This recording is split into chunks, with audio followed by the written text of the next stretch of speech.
dasar daripada kita belajar, kenapa sih kita perlu belajar etika, grooming, dan good personality?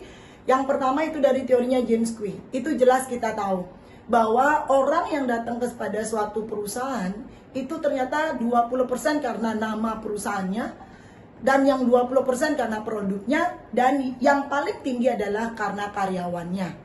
Ya, jadi karyawan 60% yang menentukan orang tertarik terhadap suatu produk ataupun dia datang kepada suatu perusahaan. Nah, disinilah yang paling penting adalah bahwa yang namanya people ataupun SDM yang ada dalam suatu perusahaan yang paling menentukan daripada konsumen itu datang. Nah ini, sehingga kenapa kami tekankan nggak cantik, tapi yang lebih menarik dari segi penampilan ada yang ketiga. Kenapa? Kenapa dia terlihat menarik? Apa alasannya?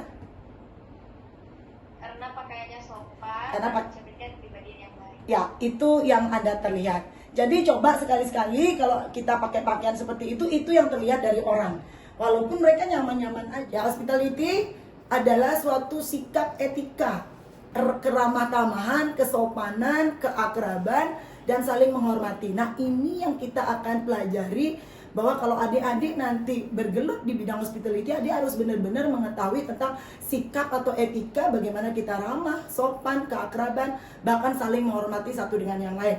Nah ini yang harusnya perlu kalian perhatikan, karena banyak sekali di hospitality nggak perlu orang yang terlalu hebat di IPK ataupun nilai tinggi ataupun knowledge-nya bagus, skill-nya bagus, tapi kalau etikanya tidak sesuai dengan standar, itu juga tidak akan hasilnya baik. Nah sehingga di dalam hospitality yang harus diperhatikan adalah, ya silakan ya. Lanjut. Nah yang harus diperhatikan dalam hospitality adalah senyum, ya, sapa dan salam. Ada aturan senyum, ya, ada aturan senyum. Di dalam senyum itu ada aturannya, yaitu 227. Apa arti 227? Ya, 2 kanan, 2 kiri, tahan 7 detik. Jangan 7 menit, terlalu kelamaan ya. Jadi coba sekarang bisa saya melihat audiens, kita coba, saya mau lihat dulu senyumnya, dan sekarang saya mau lihat sapa dan salamnya. Oke, saya mau lihat dulu ya, kita praktekkan langsung bagaimana senyum, sapa dan salam. Kalau saya bilang halo, apa kabar, ya kan, atau saya sebut selamat siang semuanya, selamat siang Bu Chandra gitu. Close aja, nggak apa-apa. Bentar, close aja, balik lagi.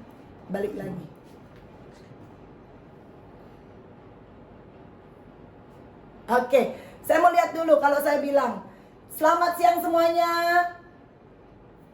Anda nyebut apa? Selamat siang, Ibu. Selamat siang Ibu, padahal sudah tahu nama saya. Kalau Anda sudah tahu nama, Anda harus sebutkan selamat siang Bu Chandra, apa kabar hari ini? Nah itu senyum, sapa, salam, sopan dan santun harusnya. Oke, saya ulangi, selamat siang semua. Selamat siang, Bu Chandra. Bagaimana kabarnya?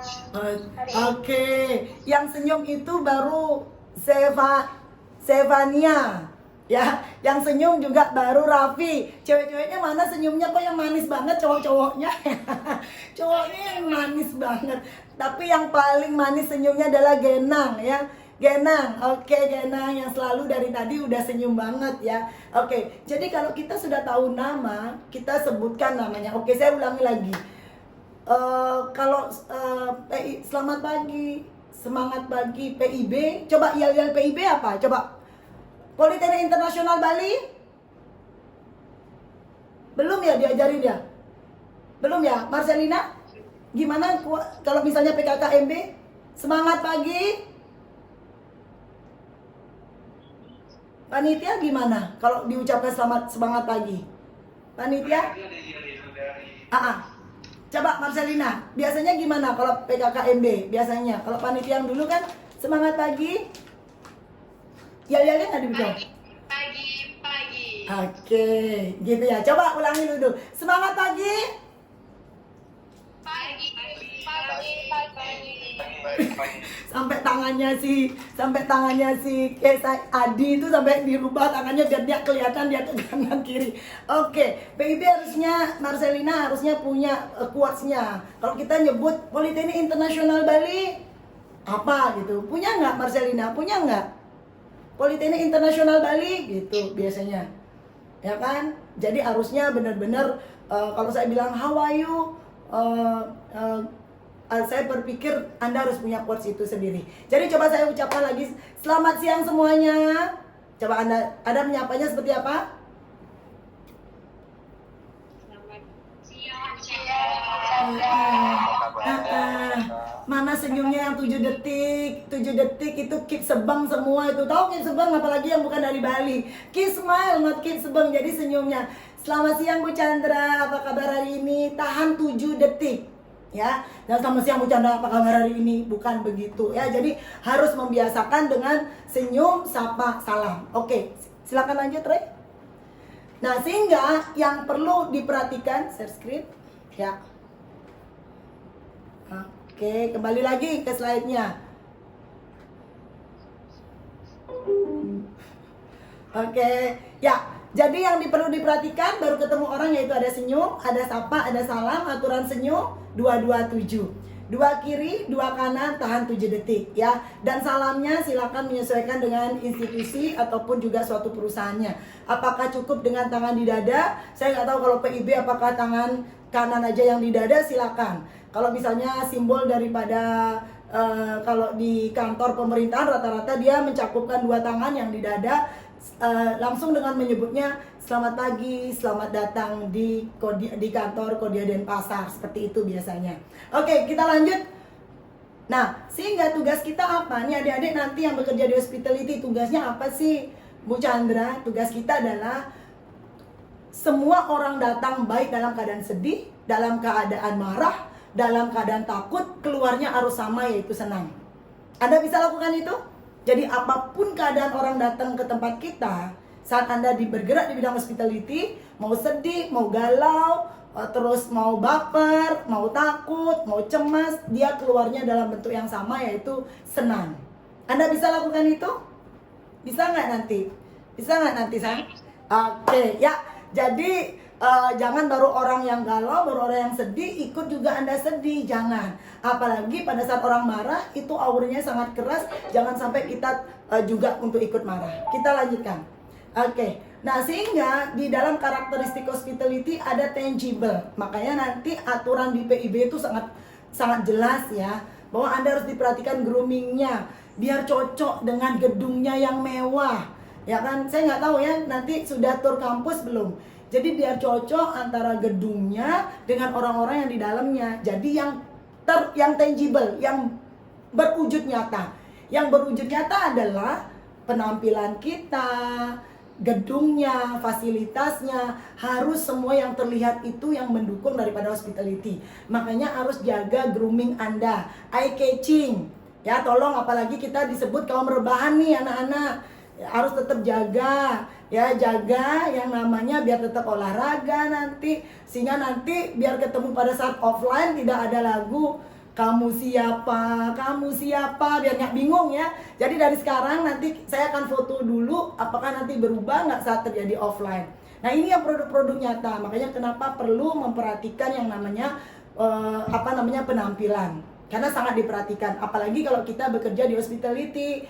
Ya kan, kita bekerja pada tempat yang melayani orang, terutama hotel, restoran, yang menunjukkan produk kita itu yang berkelas, ya harus ditunjukkan dari diri kita sendiri. Ya, kalau Bu Chandra aja, kalau yang sekarang ini mau ketemu kalian harus kering rambut dulu dari jam 5 pagi. Ya kan, harus pakai bulu mata. Kenapa? Untuk juga yang terwujud nyata. Marcelina, bagus nggak wajah saya di kamera, Marcelina? Marcelina? Bagus nggak? Kok nggak ada?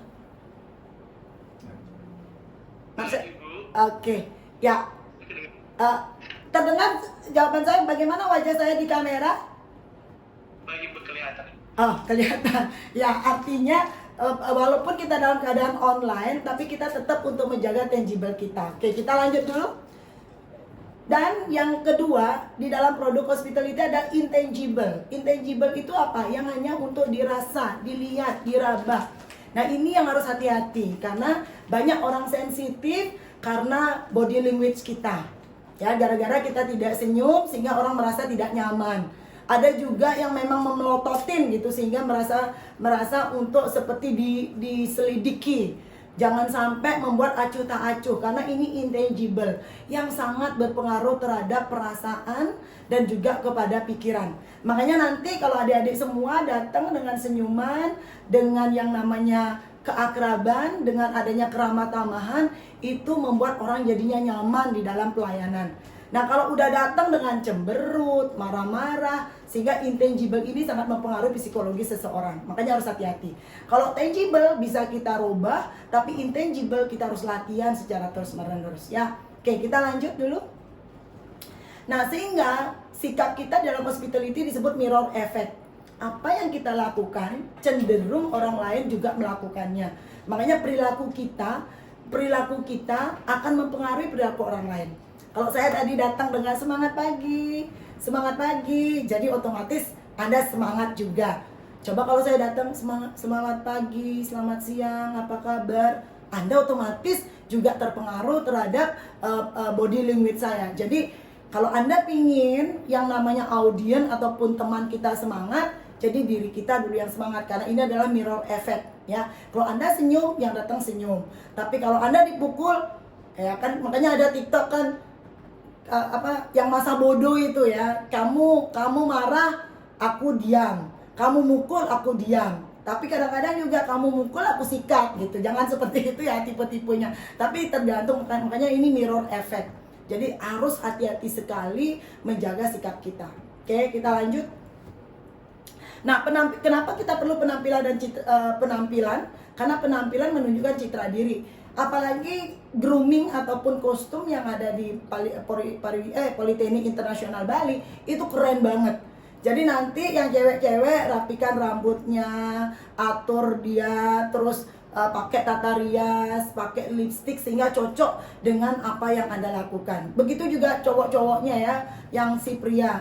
Bagaimana menjaga penampilan dirinya, itu biasanya apa yang orang lain lihat itu menunjukkan citra diri. Makanya jaga cara busana, bicara, bersikap dan juga berperilaku. Ini penting sekali. Makanya kenapa Bu Chandra selalu menjaga penampilan. Kenapa? Karena penampilan kita baik-baik belum tentu juga dinilai baik. Apalagi penampilan kita yang kurang baik.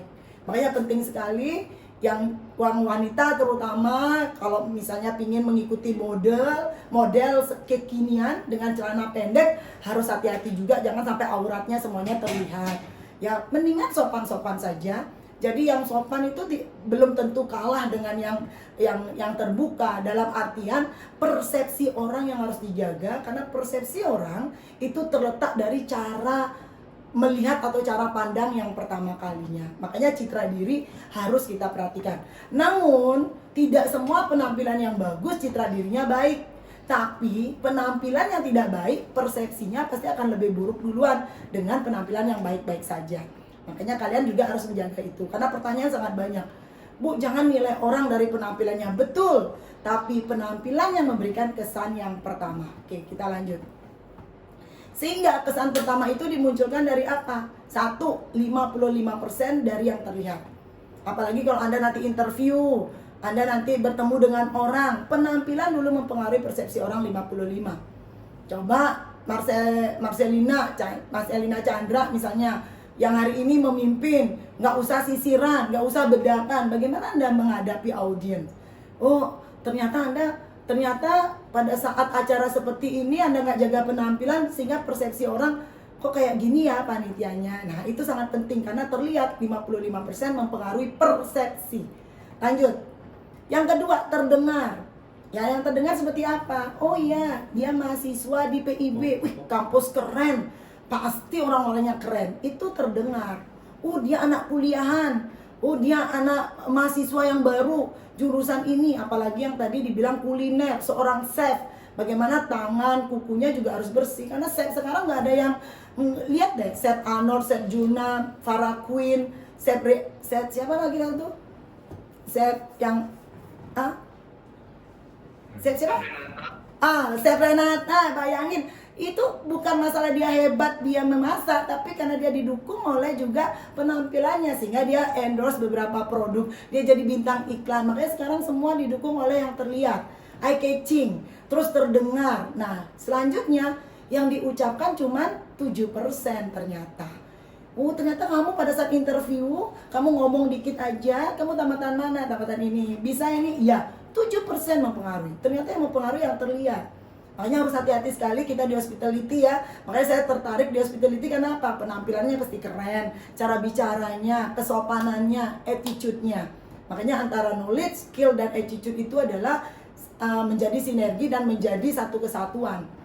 Ya knowledge-nya bagus, skill bagus, attitude juga nggak bagus, juga nggak hasil yang nggak bagus. Tapi kalau attitude-nya bagus, knowledge dan skill-nya kurang juga nggak maksimal. Jadi harus buat sesuatu yang hasilnya maksimal. Silakan. Nah, sehingga citra diri positif nih, bagaimana sih Bu Chandra biar bisa saat orang ketemu saya biar image-nya positif? Apa yang dipengaruhi? Ya, oke, yang pertama penampilan yang tepat. Ya, jadi ingetin, kalau pakai baju, yang cewek-cewek jangan sampai pas banget di bagian dada misalnya, sampai kelihatan underwear-nya jangan. Yang cowok juga begitu, jangan sampai ya kan penampilan tepat itu sesuaikan. Ya, jangan sampai pakai anting-anting gede banget ke kampus misalnya, pakai tinde hidung misalnya ya. Jadi harus sesuaikan sehingga image-nya adalah positif. Yang kedua, suara yang meyakinkan. Ini penting.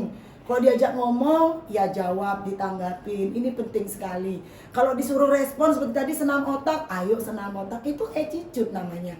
Sangat-sangat merespon daripada suatu stimulus yang ada. Kenapa? Karena banyak anak-anak didik saya yang merasa nggak usah direspon, itu udah mulai yang namanya sikap yang tidak baik. Ya, berarti mulai awal pembangkangan misalnya disuruh pakai baju yang bagus, dengarkan, kooperatif, ternyata dia melanggar. Nah, ini udah kelihatan tanda-tanda. Yang terakhir, citra diri positif yaitu gerak tubuh penunjang. Yaitu jangan bungkuk, jangan keep sebang yang tadi itu, tidak keep smile, terus tidak ceria, tidak semangat. Nah, ini gerak tubuh juga harus benar-benar meyakinkan. Apalagi pada saat dengan ketemu dengan orang-orang. Ini penting sekali ya, tatapan matanya. Yang cowok-cowok perhatikan tatapan matanya, jangan body shaming juga. Terus yang kedua adalah yang paling berbahaya adalah jangan main yang namanya kekerasan. Gerak tubuh ini gampang memukul, gampang untuk menampar, gampang untuk memarahi. Nah, ini penting sekali. Bahkan jadilah gerak tubuh penunjang, pemenang. Oke? Sehingga itulah tampil percaya diri, terpercaya dan didengar orang dari citra diri positif. Ya, sampai saat ini saya menjadi seorang trainer di bidang good personality, di perbankan, di institusi, di pemerintahan, ya karena mulai dengan diri sendiri. Harus tampil percaya diri, penampilan tepat, suara meyakinkan, dan memberikan aura positif. Nah, sehingga kita bisa didengar sama orang. Dan ingetin, kenapa saya sering diundang? Karena dia juga akan melihat background daripada profil saya. Who am I itu penting. Apalagi nanti zaman medsos sekarang. Ntar lagi adik-adik jangan buat medsos. Ya, aduh jam-jam kritis. Dengar ini lagi membosankan misalnya kayak gitu. Itu udah tanda-tanda Anda adalah tipe-tipe ciri-ciri untuk orang yang negatif. Makanya saya bilang kalau ingin jadi sukses harus benar-benar beretika sesuai dengan yang diharapkan. Oke, silakan. Nah, sehingga grooming itu apa? Ya, jadi grooming itu adalah penampilan seseorang dilihat dari cara berpakaian, tutur kata, sopan santun, dan inner beauty. Nah, yang paling penting adalah cara berpakaian bisa dipelajari, tutur kata, sopan santun. Yang paling harus Anda pahami adalah inner beauty, kecantikan dari dalam, yang artinya bahwa itu muncul karena pikiran positif yang menyebabkan Anda adalah menjadi orang yang jujur, orang yang baik, orang yang ramah. Nah, ini yang disebut dengan inner beauty. Itu nggak bisa dibuat-buat. Itu memang harus kita latih dan harus tulus dari hati yang paling dalam. Itu biasanya. Jadi harus kita latihan. Nggak bisa kita akan senyum buat-buat, ramah yang buat-buat, tapi harus kita latih untuk itu. Oke? Nah, sehingga efeknya apa kalau kita menjaga grooming? Cara orang menilai kita, cara kita dihargai oleh orang, dan apa yang kita rasakan sendiri. Seperti saya menjaga grooming dengan umur yang 47 tahun begini, setiap datang kemana nggak ada yang benci, semuanya menyenangi jadinya. Jadi gara-gara kita percaya diri, terus kita tampil dengan yang good personality ataupun juga etika baik, tidak ingin menyerang orang, tidak ingin menyakiti orang, kemanapun kita akan percaya diri. ya, dan dimanapun kita akan diterima. Sehingga jadi yang paling penting dalam hal ini adalah bagaimana penampilan itu ada dua. Penampilan luar harus diperhatikan dan juga penampilan dalam, artinya kecantikan dalam. Sehingga yang sekarang ini mahasiswa kita yang hadir yaitu good looking, good looking, eye catching, harus dituntut juga good personality-nya.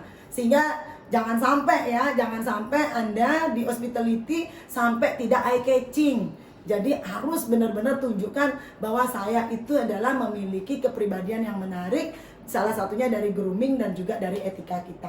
Nah, ini yang harus kita perhatikan.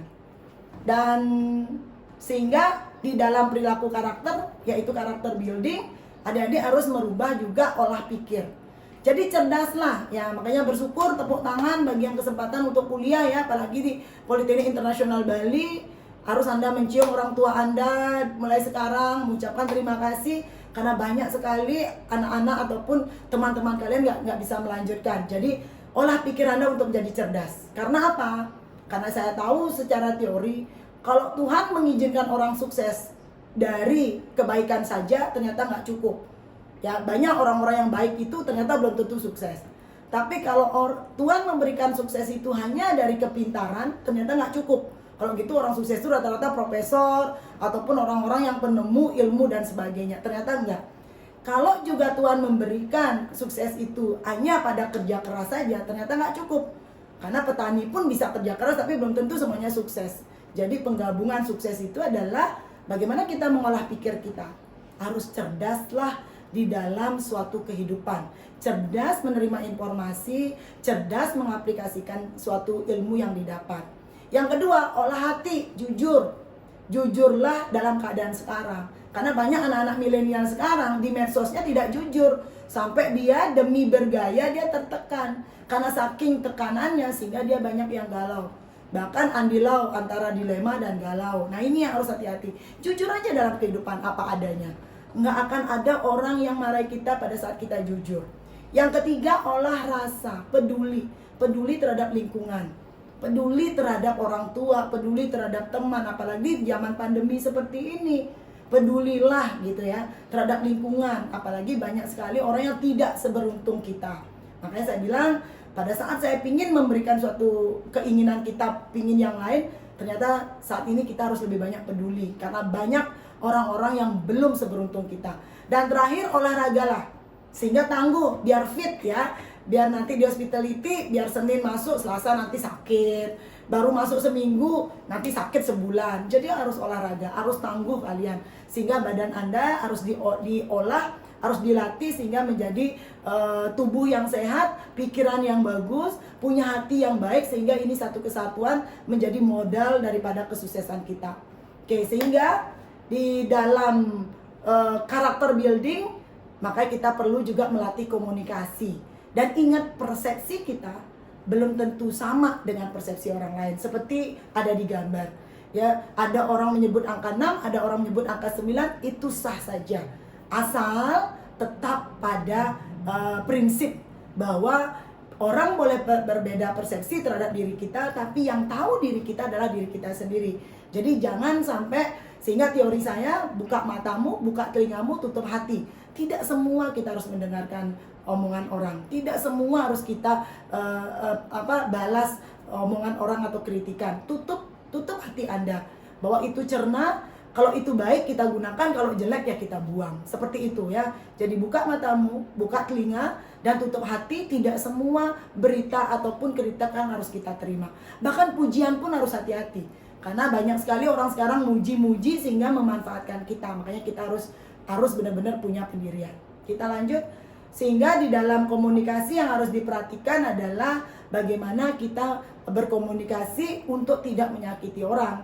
Apalagi sekarang, dulu mulutmu harimaumu, sekarang adalah jempolmu harimaumu. Jangan sampai menjadi seorang yang netizen dikit-dikit harus mengeluh, dikit-dikit harus membangkang, dikit-dikit harus memberontak, dikit-dikit menyalahkan. Stop ya. Karena bagi saya tidak ada waktu untuk menyalahkan, untuk mengomentari orang. Karena orang yang sukses itu harus lari dibanding dengan orang lain.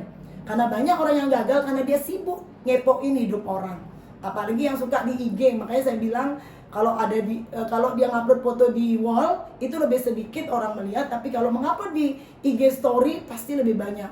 Artinya orang yang ngepoin hidup kita lebih banyak. Makanya harus kita sadar itu. Oke, selanjutnya di dalam etika komunikasi yang harus diperhatikan adalah ya gimana? Satu, bicara dengan jelas. Ya, bicara sejelasnya, jangan kremek-kremek, jangan ragu-ragu. Sebentar saya akan minta juga feedbacknya. Yang kedua, belajar mendengarkan orang. Ini penting sekali. Ya, belajar mendengarkan, dan kadang-kadang persepsi kita berbeda, jadi kita harus mencari juga yang namanya suatu persepsi yang sama. Yang ketiga, perhatikan lawan bicara. Ini penting sekali ya. Kalau lagi bicara, tolong concern, fokus, apalagi di hospitality, apalagi tamu komplain, harus benar-benar didengarkan, jangan diacuhkan. Ya, tatapan matanya, body language-nya itu nggak boleh. Karena kalau tamu komplain harus benar-benar kita perhatikan. Yang keempat, konfirmasi jika ada salah paham. Makanya harus di-repeat lagi, ya, direview lagi sehingga tidak ada salah paham. Apalagi nanti di waiter atau waitress nih, kalau taking order itu harus benar-benar di-repeat lagi untuk kalian melakukan order menu di situ. Dan terakhir, perhatikan komunikasi nonverbal, yaitu bahasa tubuhnya. Jadi harus jelas, tidak ada rasa lirikan mata yang tajam, tidak ada melotot, tidak ada gerakan yang berlebihan. Nah, ini harus diperhatikan.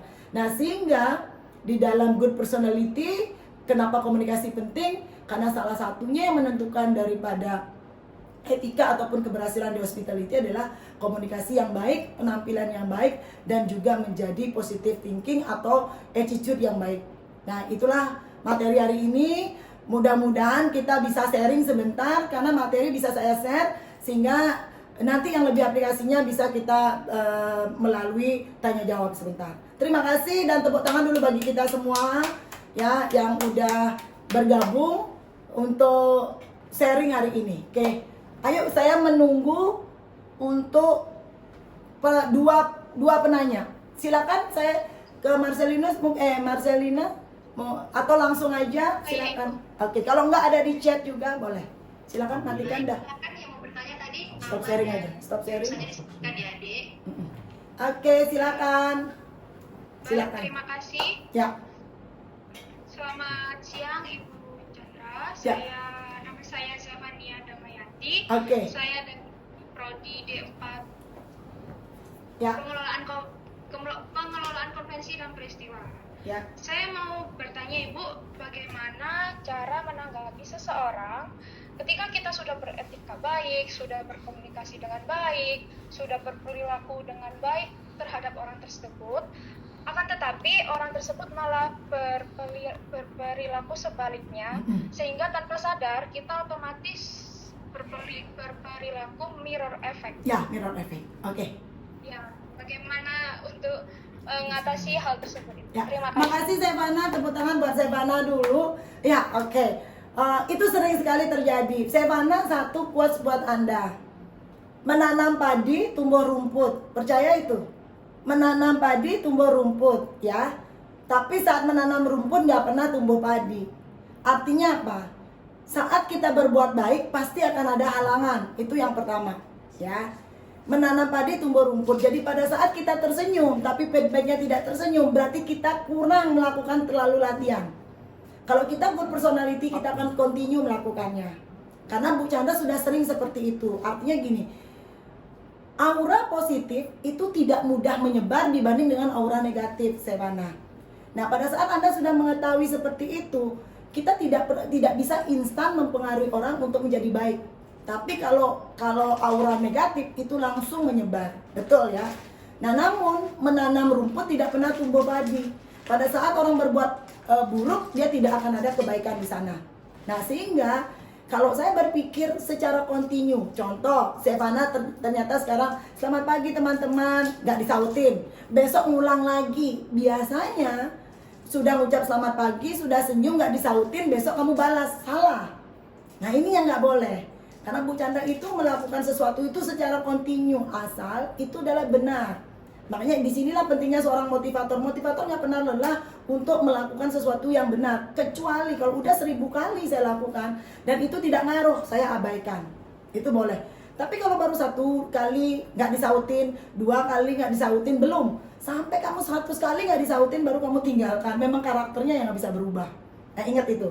Nah sehingga saya bilang pada saat kamu merubah seseorang, yang kedua mungkin ada yang berubah, yang ketiga ada yang berubah, bahkan 1 kali bisa berubah, tapi yang ke-100 kali ada yang nggak berubah, kamu tinggalkan. Jangan fokus pada masalah itu. Fokuslah pada orang-orang yang mau berubah dengan kamu. Ingat di situ.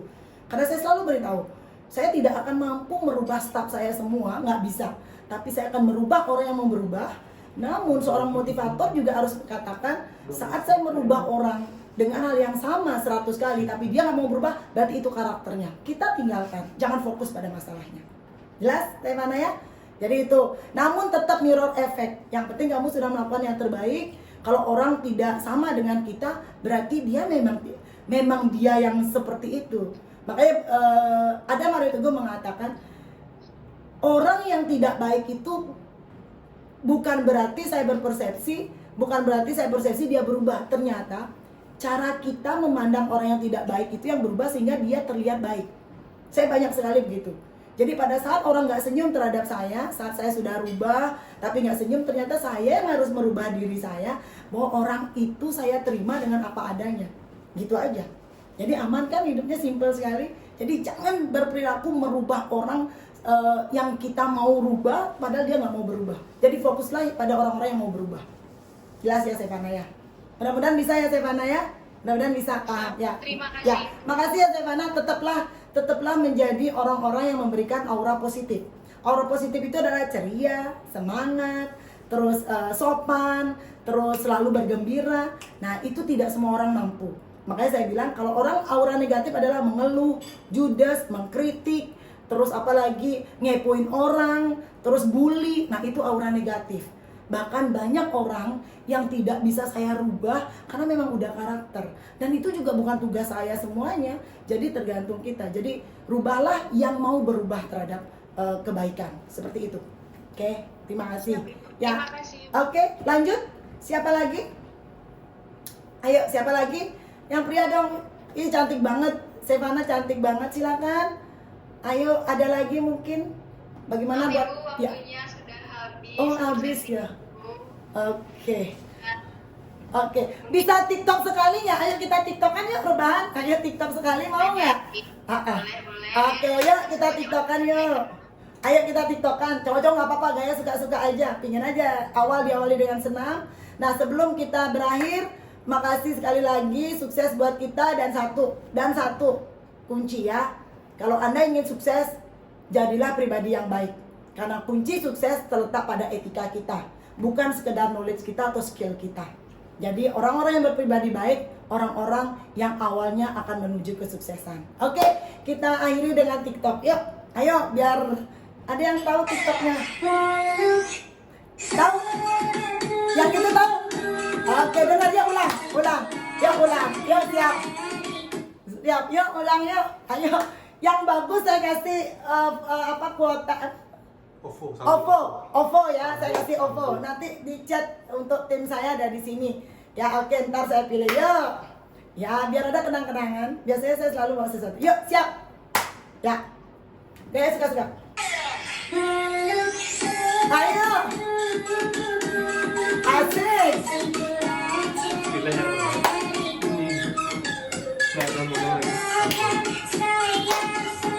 Ferry itu ya. Ya, ini Ferry. Awas. Oke, kok semuanya belum? Ayo kalian deh dulu, belum. Kalau gitu nggak tak tutup deh. Ayo ulang lagi sekali. Yuk ulang lagi sekali. Biar semangat. Ayo dong. Katanya menjadi good personality. Yuk. Ayo Maria Gena. Gerakan tubuhnya.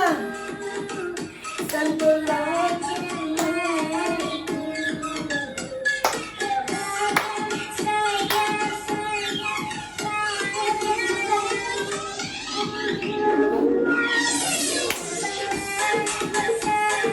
Oke, terima kasih. Siapa? Izin bertanya. Ya, silakan Selamat saya. siang, Ibu Ya, siang. Bayu. Bayu. Weh, Bayu. Ya, silakan Bayu.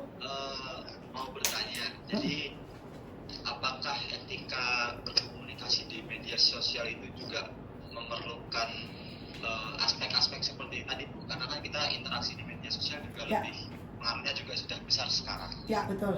Nah, mungkin ada perbedaan secara khusus di kehidupan kita sehari-hari dengan media sosial dalam etika komunikasi. Ya. Terima kasih. Oke, Bayu. Untuk etika sekarang ini lebih banyak, bahkan di era 4.0 ini di media sosial lebih banyak. Makanya saya bilang komunikasi itu sudah berubah sekarang. Bahkan lebih cepat dan lebih tanpa emosional. Artinya apa? Bahkan orang sekarang ini sudah mulai menyentuh psikologi seseorang. Makanya ditetapkanlah undang-undang IT ya, undang-undang IT. Kenapa? Karena kalau kita ngomong biasa itu dulu masih berpikir kata-kata, sekarang orang cuma mainkan jempol, orang sudah bisa respon. Nah, di sini penting sekali Anda pahami satu, di dalam berkomunikasi di media sosial harus diperhatikan adalah Anda harus benar-benar berpikir sebelumnya. Karena jempol itu cepet banget loh. Ya, lebih cepat ya, jempol ini lebih cepat daripada mulut itu berbicara. Hati-hati sekali. Terus yang kedua, di dalam media sosial ingatkan jejak kita lebih terekam loh Bayu, anak-anakku, lebih terekam jejak kita dibanding kita ngomongan kayak gini.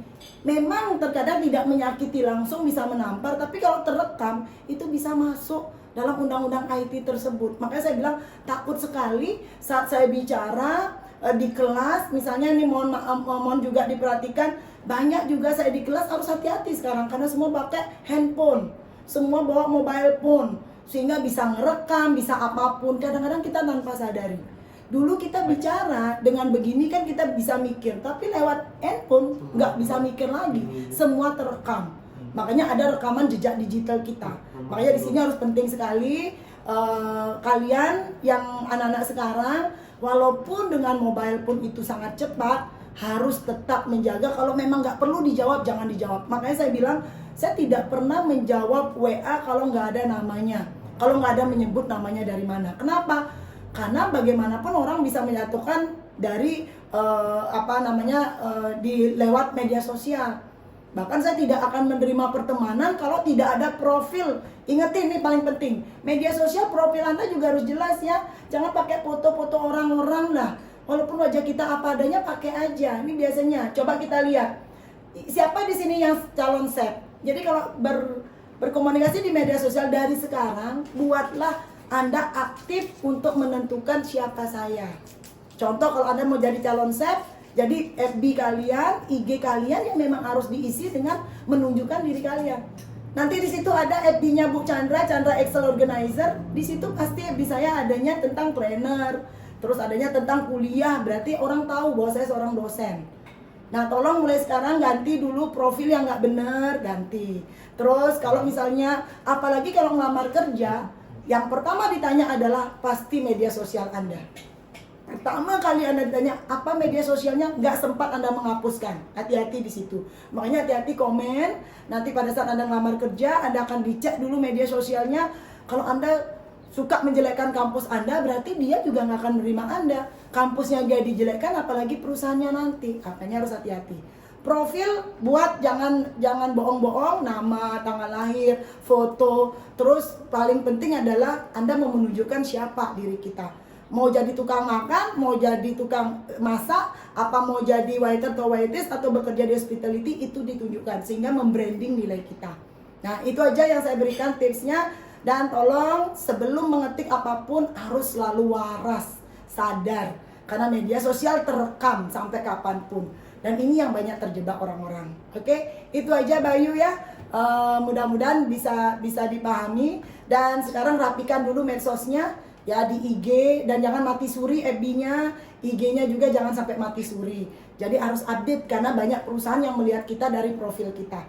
Seperti itu. Jadi Ibu juga harus selalu update. Dan update-lah medsos kalian secara baik-baik untuk membranding diri kita. Oke.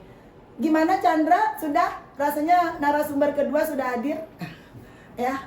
Chandra, makasih senyumnya Chandra manis sekali. Marcelina, oke, ya oke. Terima kasih, salam semua dari Bu Chandra. Terima kasih.